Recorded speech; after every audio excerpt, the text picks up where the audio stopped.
Depuis qu'il était arrivé là dans l'après-midi, il n'avait pas beaucoup parlé. Mais il était bien là. Il n'avait pas besoin de mots. Tout était forcément mieux que chez lui. Il accordait donc une entière confiance à son frère. Il n'avait qu'à le suivre.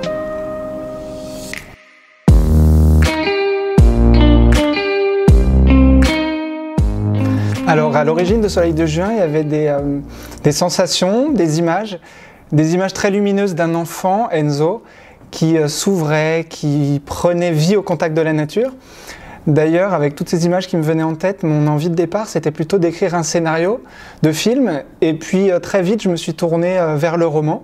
L'idée de la transmission, l'idée de l'éducation a finalement pris corps à travers la relation des deux frères.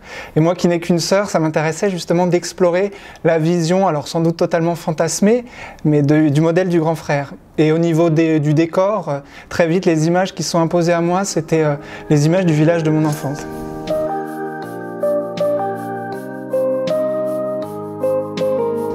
Alors je dirais que l'adolescence, c'est un prolongement de l'enfance dans lequel on vit à peu près la même chose, mais avec pour différence en fait qu'on en prend conscience.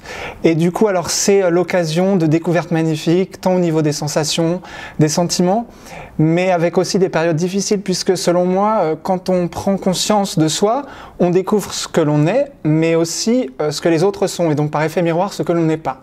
Donc on se compare, et de ces comparaisons vont naître parfois des complexes qui vont perdurer assez longtemps, et c'est pour ça qu'il me semble essentiel dans ce moment de l'adolescence d'avoir des guides, des modèles qui vont pouvoir nous faire tendre vers une image plus positive de soi.